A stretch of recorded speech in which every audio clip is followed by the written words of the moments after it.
Okay, calculating binomial probabilities. So we nearly always use our calculators to calculate binomial probabilities. The only time we would probably use the formula is if we didn't know a value of P or of N. You can use your calculator in run mode, but if you've got one of the new colour calculators, and most of you do have, the statistics mode is absolutely great. So I'll show you how to do the basic probabilities in both those modes. First of all, if you've got a colour calculator, to get into your statistics mode and to get it all set up for your binomial, the first thing you'll do is press menu. You'll then select the statistics bit, which I think is number 2, press execute. Along the bottom, you'll have an option for distribution and you select binomial. Now along the bottom, you should see BPD, you should see BCD and the INV.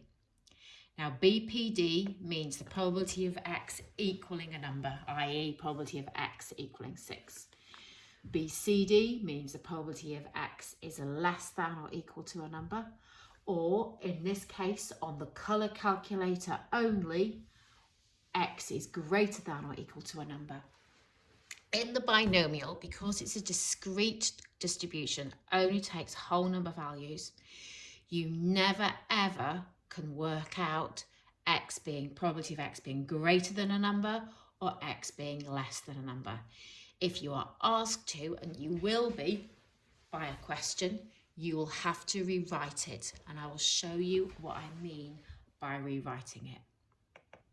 First of all, here's a simple question. So a random variable X has a binomial distribution with n equals 8 and p equals 0.3. We're going to find the probability of X equaling 2. So if X equals 2, excuse me, you've got BPD, so the probability of a particular distribution. So you select BPD, your data. Now that needs to be variable.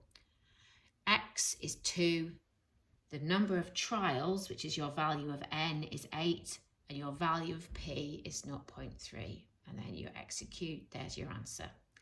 You could have used your formula. There's the chat. Right, you could have used your formula, it's 0.296. So what you would have done is you'd have got your formula and you would have put them in. So 8 choose 2, 0.3 to the 2 and 0.7 to the power of 6.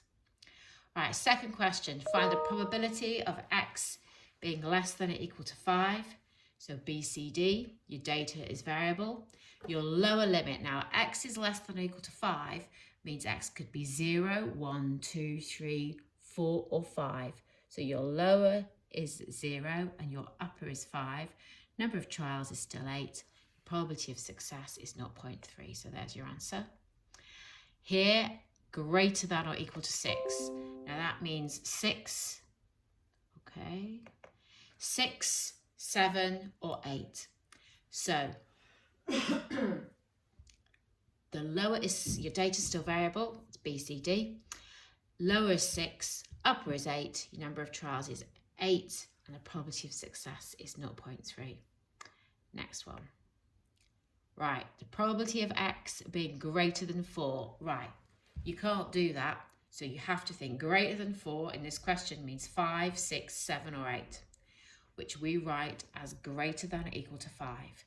So BCD, your lower is 5, your upper is 8, and your number of trials and probability of success continue to be the same. There's your answer, 0.0580. D, probability of X is less than 2. Now again, you can't do that. Less than 2 in this question means 0 or 1. So less than or equal to 1. Less than or equal to 1. So data variable, your lower is 0, your upper is 1, your number of trials is 8, and your probability of a success is 0.3. So there's your answer, 0.255. Probability of X being greater than or equal to 3 and less than or equal to 7. Now this is okay because they're greater, they've got equal bits. So it's exactly the same. Your lower is 3 and your upper is 7. so 0.448. However, F is different. Because they're not equal bits, you have to rewrite them. So greater than 4 means greater than or equal to 5. Less than 7 means less than or equal to 6. So your lower is 5, your upper is 6, and your number of trials and probability remain the same.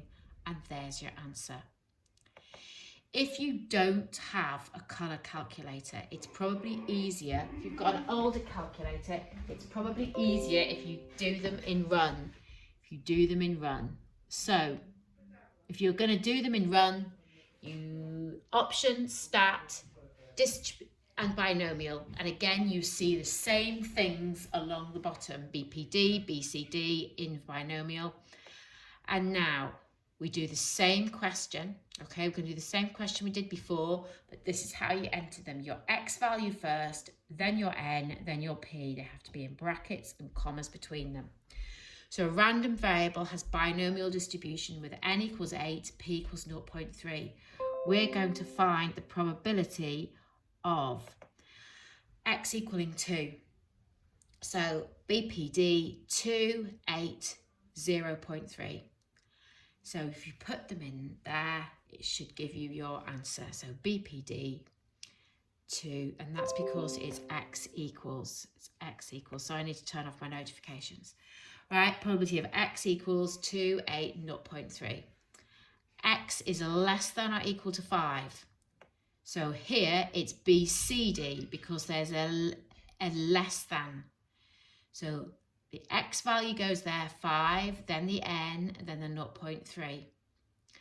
The downside of this calculator, it only does up to and including. So you're going to have to use tricks to be able to answer a question like C. Greater than or equal to 6. So 1 minus less than or equal to 5, because greater than or equal to 6 means 6, 7, or 8. So you think of the whole thing, 0, 1, 2, 3, 4, 5, 6, 7, 8, and you take away up to and including 5. So it's 1 minus BCD of your X value, your N, and your 0.3. And again, where you've got like an in-betweener, you're thinking, well, that is 3, 4, 5, 6, and 7. So up to and including 7, and then you remove up to and including 8. So it's BCD of them both.